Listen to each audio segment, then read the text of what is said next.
this Howard book review press has come out with the Baudry and Ramshad have talked about the talentship builds organization effectiveness by improving decisions that affect or depend on human capital. So how do you organize your policy framework, the manpower deployment, put together, create those decision-making structures, all put together is what we call as talentship. And unless you have a system which slowly is evolving, you will not be able to compete with those corporates which have already done that. So the evolution of that system towards integrating all these processes is what is talentship. So today we talk about talentship because we found that unless you have a talentship, and talentship nothing but process of evolution where you integrate all HR policies framework together with the aim of transforming the HR capital into a performing capital, you will not be able to compete with others. And that's where they make the biggest strategic difference and wherever they are made. So wherever you have this talentship process coming in, you will find that performance going much higher. So the terminology of talentship, the process of talentship is what today people have started talking about. Some of the issues of the oil sector I thought I'd like to illustrate with numbers and all, and I think make it more clearer. Now, as I said that in terms of oil and gas, the demand of the oil and gas in the world is going by about 1.3% of annual growth rate. I think the Commissioner and all would be knowing more accurately about this thing. In our country, it is higher than the world average, it's about 2 plus. And with the prices going up, the economies which are developing much faster, particularly the India, China, Brazil, where the growth rate is much higher, there's a lot of pressure on the energy sector for more requirement of oil and gas, and it is natural. So when you have high prices of energy, high economic growth, high energy demands, the level of activity to supply the energy is also very high. And this is what we are experiencing not only in our country but world over. E&P sector is exploration production sector, so there is a lot of pressure on that, a lot of competition, and you have more activities, that means you need more people. And there is a skilled workforce crunch experienced by here because the pool of the talent remains the same. All companies want more people, so people supply is limited. And I said that one of the study which we did with PricewaterhouseCoopers has brought out for the oil sector that by 2012 there would be a shortage of about 30,000 professionals. And in India itself, as I was saying that about 2012, there would be a shortage of about 700 skilled people in the categories of geoscientific disciplines, geology, geophysics, reservoir, drilling, production, and which will go from 700 to 950 if nothing is done. So this is going to be a tremendous shortage. And how do we do that? The challenge is, of course, that how do you develop and maintain the level of activity? It's going to be very difficult. So this is a scenario which is not only in the country but worldwide. Now this shows that what kind of investments are going to come in the oil sector. You see that from 1990 onwards, the investments are going up and up. That means about $250 billion investment would be there in the time period of about 2012 to 2015. These are huge investments. Now, out of this investment, traditionally about 70% investment is in the upstream, and that's normally the 30% in the downstream and other midstream, as we call it, and during other sectors. But larger part comes into the upstream. So with that investment, you can imagine what kind of workforce is required to see that this activity level is achieved. Now the entry level here, I have gone for the E&P sector specifically here. There are other disciplines also, details are available, I am not going into that. But for our concern, reservoir engineering, drilling, geophysics, geology are very important. And from 2012 onwards, the definite numbers have been worked out by the study that depending upon the plans of the government, how many blocks would be available for exploration, how many blocks would be coming in the new policy of perhaps open acreage in the country, how many operators would be there. Based on that, the number comes to 600 and 850 for 2017. But India, as I said, is not only providing manpower, skilled manpower for our own country, but for foreign also. So we need to factor in that even if we take global opportunity add on 100 only, which to my mind is much lesser. The larger portion actually comes from India. I can give you some figures also. It goes to 7. And you add on from 2009 onwards, we find that we have ourselves having shortage right now. So these are alarming figures, and how the country is going to meet this shortage is a challenge. Now the possible sources, additional demand at entry level is, as I said, 700, 950. Expansion of capacity. Existing universities, institutions, we are expecting only a marginal enhancement of 65. New institutes, as I said, this is the one institute which we have, the oil sector jointly have come up together. ONGC, BPCL, HPCL, IOC have pooled in resources, and with the support of government, we have launched a new institute, Rajiv Gandhi Institute of Petroleum Technology, with about 400, it's about 350 is written, but about 400 is what we are targeting, institute on the lines of IIT. And this session only the 2 courses are starting, primarily to address our own needs actually. Although there is no commitment that once the fresher completes the degree course, is free to go anywhere. But I think we'll be able to perhaps, we feel that, offer them much more challenging opportunities to stay there. And even if we don't know about what new institutes are going to come, but we have tried to factor even expansion, further expansion of 135, further institutes coming up 150. Even if you add on that, even then there is going to be a tremendous shortage of trained technical manpower in the oil sector, particularly upstream. So this is to give you a definite idea that there is going to be a major issue in terms of availability of the talent. As I said, that high growth recorded in the service sector, professionals are going to the services sector.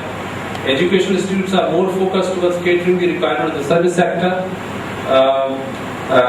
My senior talked about the academia and the industry interface, and we tried to address that. There's a mismatch, and I'm going to tell you what exactly are the issues there.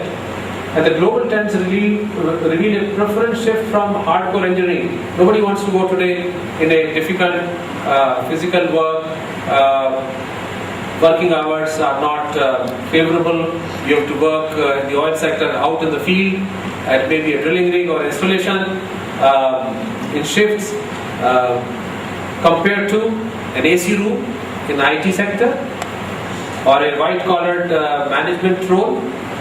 There is a definite, it has impacted our country very, very aggressively actually. There is a shift. There is hardly any person now you motivate them to come into hardcore engineering. Most of the people you will find the engineering graduates coming into finance, management, IAS and all other roles, but not in the hardcore engineering disciplines. And of course, there's an attractive work environment and remunerations for that. Next, please. Yeah, this is what I was talking about. The people, the graduates who were enrolling in USA. Now if you see and compare what used to be in 80s, 84, what number, so thousands of persons enrolling, today it has come to just bare minimum. Similarly, if you see on the bachelor's degree, master's degree and PhD, the levels have gone so drastically. There is an absolute lack of interest in the oil sector. I can understand this could be because it's not a very friendly environmental friendly this thing. But I think we have to perhaps look at this here as a sector. We need to bring about very challenging career growth opportunities, perhaps a very competitive remuneration packages, and perhaps more work-life balance situations. Then only we can attract people to oil sector. Yeah, academia and industry interface. Now, any oil company would need drilling engineers, production engineers, a geoscientist.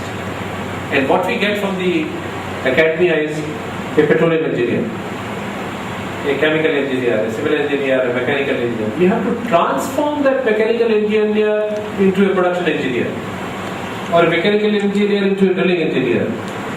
And we spend about a year in a 100% training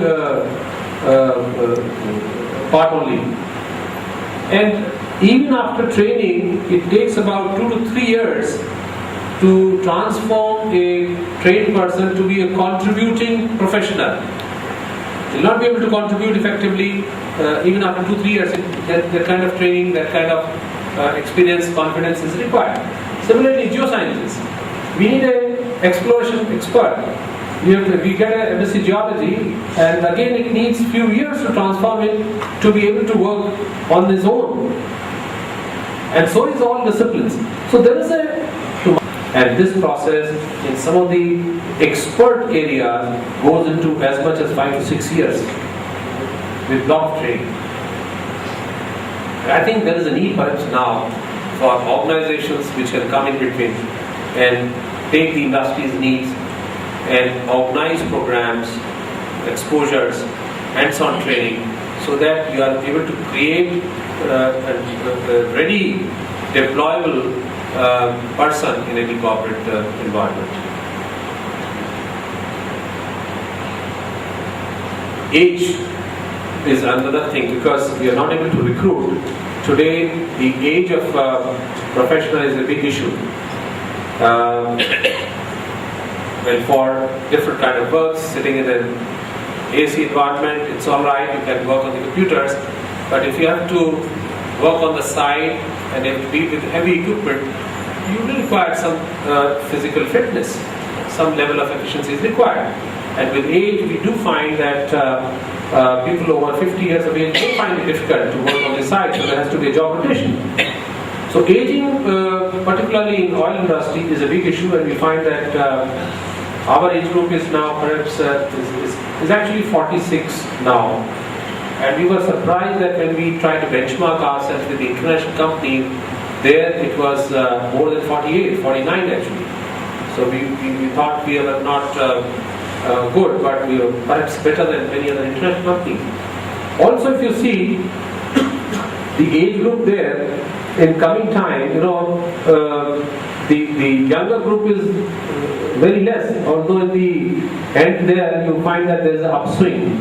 More people are joining, but it will take some more time for people to join. The last curve there, the geologist, which is so critical for any E&P company, you need fresh mind to come in there, and there's hardly any freshers coming in there. And in 10 years, 60% of all the eminent geologists will have retired. And we need to have we need to take some drastic steps to bridge the gap.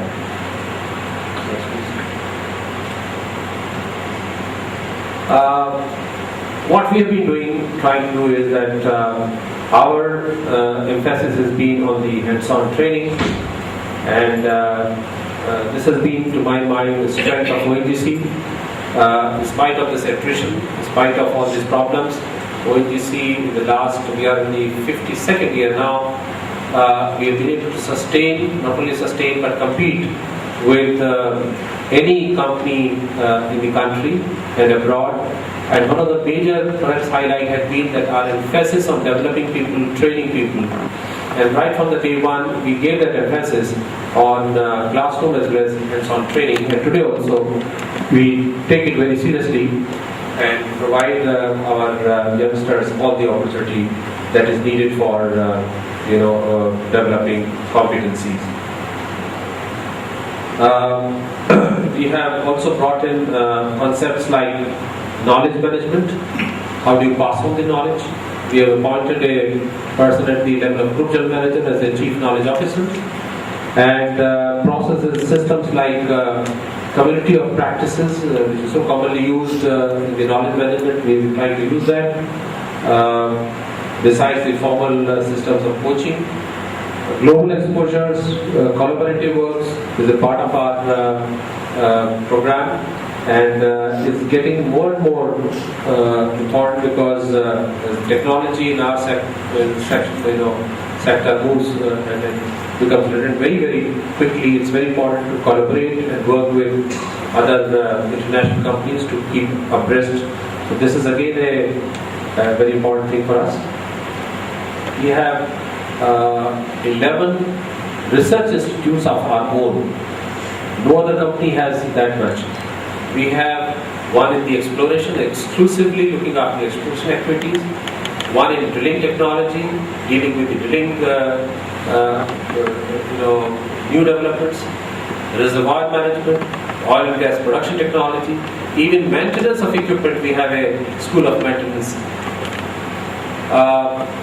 Institute of Health, Safety, Environment is a big issue. Health, safety, environment. We have a facility and institute which is perhaps the best in the part of the world, and we provide trainings not only for our own people but also for international companies and countries there. And this has been as a part of our strategy to develop these facilities to train and keep training our people, developing our people. We don't have to depend on anybody else. Deployment is the issue I talked about, and we try to deploy and rotate people to the right place to give that right exposure. It needs to give that opportunity for a holistic development of a person. Some of the specialists and journalist track, we are working on that some people need to be seen that they grow faster, maybe differently. A person working in an R&D institute needs to perhaps work differently, maybe assess differently. His positioning, job rotation need to be different. Perhaps even compensation has to be different. So we're looking at two tracks, specialist tracks. A few people in each discipline can be assigned a specialist cadre, and the rest generally of the journalists which can be moved anywhere and look after all the activities. Mentoring is very important, and we need to really work on the skills, knowledge base, and dovetailing it with the redeployment requirements so that there is a holistic development of people.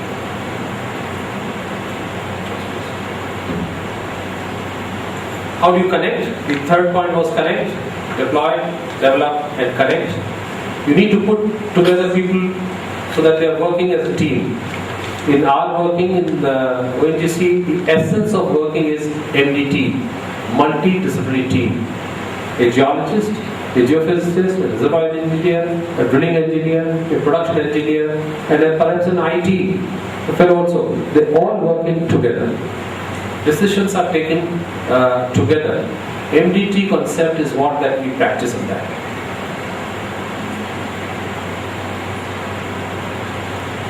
We also look after the empowerment of teams, appropriate administrative financial empowerments, as also the recognition through award systems that is in place. And to our mind, I think this is one thing which is functioning very well, and we want to develop further on this.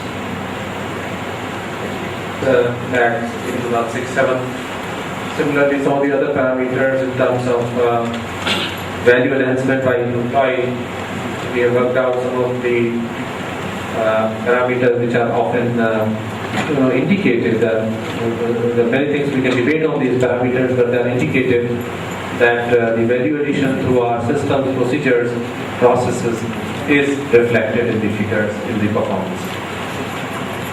Attrition, as I said, there is a drop from 376.7 to 60, is about drop of more than 30% people. Lesser people are leaving now. And there are several issues why there are less people are leaving now. I think that's what we'll say, that we like to appreciate the contribution of all the employees. That's how the company has moved ahead. Right from the beginning, right from the ONGC came into being, I think everyone has contributed. The leadership has provided the vision and how the company has moved ahead of that. And we feel that that's how we need to move in the future. For patients would there be any clarification question? I'll try to it is problem, and it's affecting not only one but all sorts of public enterprises. The work that we did, the Shastri is there for the second pay revision committee. We find that this is in the tune of 7% to 15%, and this varies from levels to levels. At the board level now it is 2% or 1.5%. When you go down, it becomes 3%. But at the induction and above level, I think the talent migration is about 5 to 7%. But I think this is in the very rudimentary form, and if we don't take steps, edge of such step, I think the problem can become much more complex. So I think that has to be attended to. And we had a very interesting presentation. Let me also tell you, when you talk of talent, talent means intelligence. Intelligence means gravity. Gravity is the system of intelligence. And therefore now, let us have questions, let us have very brief observations. They should not be answers. They should be very brief observations or questions so that we can further benefit from Dr. Balyan. And more questions you can carry to the treated. So if there are questions, most of them. Some observations, some questions. Can you come here or?